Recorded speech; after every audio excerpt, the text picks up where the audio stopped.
नमस्कार मित्रों, आपका फिर से हार्दिक स्वागत है हमारे YouTube channel IQ career point पर। तो आज हम चर्चा करेंगे राजस्थान का जो भौतिक प्रदेश है उसके सही क्रम की। राजस्थान के भौतिक प्रदेश हैं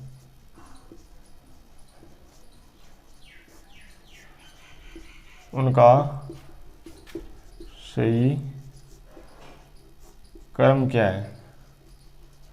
क्रम वाइज पहला है अरावली, जो कि सबसे प्राचीन प्रदेश है। दूसरा है दक्षिणी पूर्वी पठारी प्रदेश या हाड़ौती का पठार। तीसरा है पूर्वी मैदानी प्रदेश और चौथा है पश्चिमी मरुस्थलीय प्रदेश और एक आता है प्राचीन जलोढ़ मृदा, जिसे बांगर के नाम से जाना जाता है, और एक आता है नवीन जलोढ़ मृदा, जिसे खाद्र के नाम से भी पुकारते हैं या बोलते हैं। तो राजस्थान के भौतिक प्रदेशों का जो सही क्रम है वह है पहले अरावली प्रदेश, जो कि सर्वाधिक प्राचीन है। दक्षिणी पूर्वी पठारी प्रदेश, हाड़ौती का पठार। तीसरा पूर्वी मैदानी प्रदेश और 4 नंबर है पश्चिमी मरुस्थलीय प्रदेश। अब अगर एग्जाम में ये पूछ ले कि प्राचीन जलोढ़ मृदा बांगर है, उसका निर्माण पश्चिमी मरुस्थलीय प्रदेश से पहले हुआ या बाद में हुआ, तो पहले प्राचीन जलोढ़ मृदा बांगर का निर्माण हुआ, उसके बाद नवीन जलोढ़ मृदा खाद्र का निर्माण हुआ। तो यह तो बात हो गई राजस्थान के भौतिक प्रदेशों की सही क्रम की। अब हम बात करते हैं जो राजस्थान के भौतिक प्रदेश हैं उनके विस्तार की। तो सर्वप्रथम पढ़ेंगे हम पश्चिमी मरुस्थलीय प्रदेश या थार के मरुस्थल को, उसके बाद अरावली प्रदेश को, और फिर पूर्वी मैदानी प्रदेश, और उसके बाद दक्षिणी पूर्वी पठारी प्रदेश। तो जो पश्चिमी मरुस्थलीय प्रदेश है, पश्चिमी मरुस्थलीय प्रदेश उसका विस्तार है। तो जो पश्चिमी मरुस्थलीय प्रदेश है इसका विस्तार है भारत और पाकिस्तान, 2 देशों में मिलता है। भारत में 62% और पाकिस्तान में 38%। और यहाँ भारत में भी जो राजस्थान राज्य है उसमें 61.11% और 0.89% है वो विस्तार है पंजाब, हरियाणा और गुजरात में। कहाँ पर है? पंजाब, हरियाणा और गुजरात में। अगर हम पश्चिमी मरुस्थलीय प्रदेश या थार के मरुस्थल के विस्तार की बात करें तो भारत और पाकिस्तान में इसका विस्तार देखने को मिलता है। भारत में 62% और पाकिस्तान में 38%। और भारत में भी राजस्थान में 61.11%। अगर एग्जाम में पूछ लिया जाए कि थार के मरुस्थल का राजस्थान में विस्तार कितना है, तो वो कितना है? 61.11%। और पंजाब, हरियाणा और गुजरात में कितना है? 0.89%। अब जो थार का मरुस्थल है इसका क्षेत्रफल है वो है 2,09,042 वर्ग किलोमीटर। जो पश्चिमी मरुस्थलीय प्रदेश है इसका राजस्थान में विस्तार है वो कितना है? 2,09,042 वर्ग किलोमीटर। और पूर्ण मरुस्थल की बात करें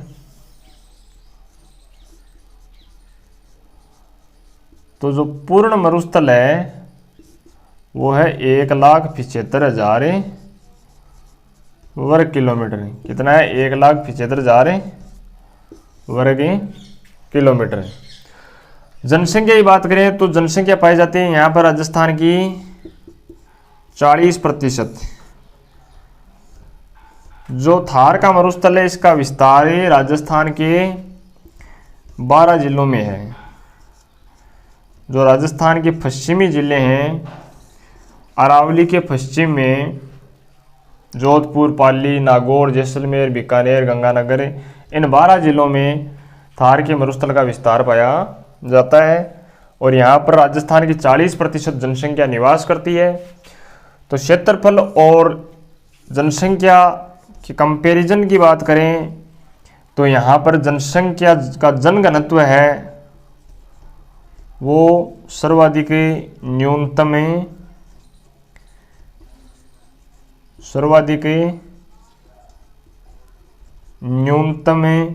जनघनत्व वाला भौतिक प्रदेश कौन सा है? तो वो है पश्चिमी मरुस्थलीय प्रदेश, थार का मरुस्थल।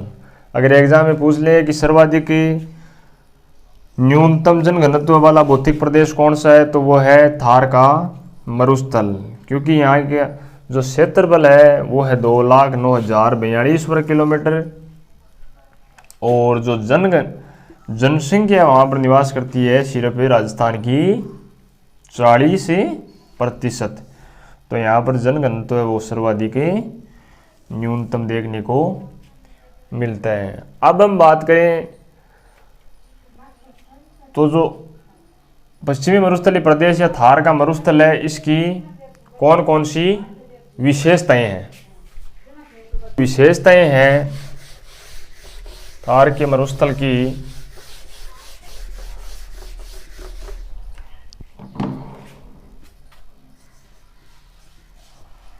उन विशेषताओं में पहली विशेषता है कि यहाँ पर विश्व में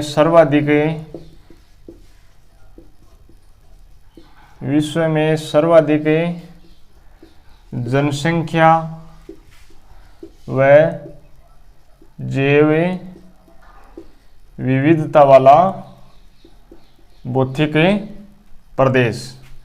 दूसरा है भारतीय उपमहाद्वीप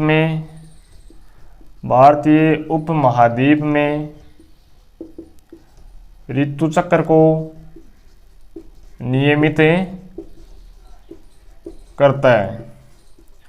जो थार का मरुस्थल है वो भारतीय उपमहाद्वीप में ऋतु चक्र को नियमित करता है और भारतीय उपमहाद्वीप में मानसून को आकर्षित करता है। मानसून को आकर्षित किस प्रकार करता है? तो यह है भारत का मानचित्र और इसमें जो पश्चिम साइड है यहाँ पर है थार का मरुस्थल। तो यहाँ पर ग्रीष्म ऋतु में सर्वाधिक गर्मी पड़ने के कारण निम्न वायुदाब का निर्माण होता है। तो राजस्थान में निम्न वायुदाब का केंद्र कहाँ पर है? तो वो है थार के मरुस्थल में। जो थार का मरुस्थल है वहाँ पर निम्न वायुदाब का केंद्र है। तो वहाँ पर निम्न वायुदाब का केंद्र होने के कारण हिंद महासागर से उठने वाली जो पवनें हैं वो अरब सागर और बंगाल की खाड़ी है वहाँ से होती हुई निम्न वायुदाब की तरफ गति करती है, जिसके परिणाम स्वरूप यहाँ पर अच्छी वर्षा होती है। तो अच्छी वर्षा होने के कारण यहाँ पर जो सर्दी है वो भी अच्छी होती है और गर्मी सर्वाधिक होने के कारण यहाँ पर वर्षा अधिक होती है और वर्षा अधिक होने के कारण यहाँ पर गर्मी भी जो सर्दी है वो भी अच्छी पड़ती है। तो जिसके फलस्वरूप यहाँ भारतीय उपमहाद्वीप में जो थार का मरुस्थल है वो ऋतु चक्र को भी नियमित करता है और मानसून को, क्योंकि यहाँ पर निम्न वायुदाब की तरफ उच्च वायुदाब से जो पवनें चलती हैं जिसके परिणाम स्वरूप यहाँ पर मानसून का आगमन होता है। तो इस प्रकार ये कहा जा सकता है कि भारतीय उपमहाद्वीप में थार का मरुस्थल वो मानसून को आकर्षित करता है। और जो चौथी विशेषता है वो है कि यहाँ पर रेतीली बलुई मृदा पाई जाती है, जिसको क्या बोलते हैं, एंटी सोल। तो एंटी सोल मृदा कहां पर पाई जाती है राजस्थान में? पश्चिमी मरुस्थलीय प्रदेश थार के मरुस्थल में रेतीली बलुई मृदा। और पांचवी विशेषता है वनस्पति। तो यहां पर वनस्पति कौन सी है? तो वह है मरुदभिद या जीरोफाइट। यहां पर अगर हम वनस्पति की बात करें तो वो कौन सी है? मरुदभिद वनस्पति, या जिसको दूसरे नाम से जीरोफाइट वनस्पति कहते हैं। और एक अगर हम बात करें तो यहां पर लूणी नदी भी प्रभावित होती है। जो लूणी नदी है, तो ये तो हो गया क्लियर विशेषताओं में। तो अब हम बात करें यहां पर जो लूणी नदी प्रभावित होती है, प्रवाहित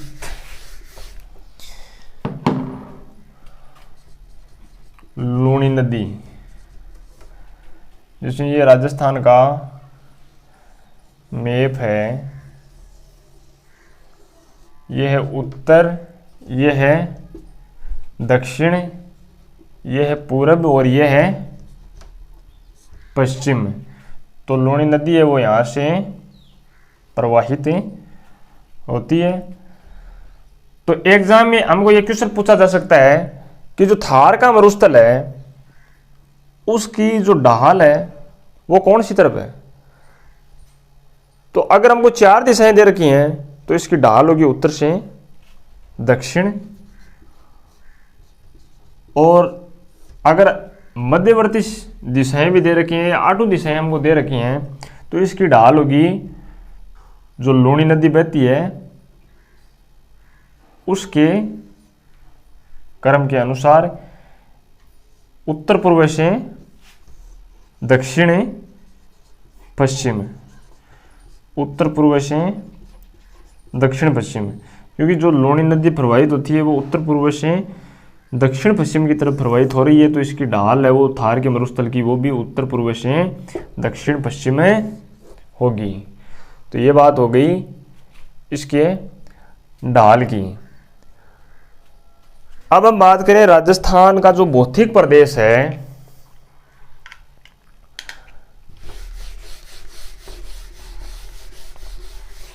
पश्चिमी मरुस्थलीय प्रदेश या थार का मरुस्थल है। यहां पर एक ही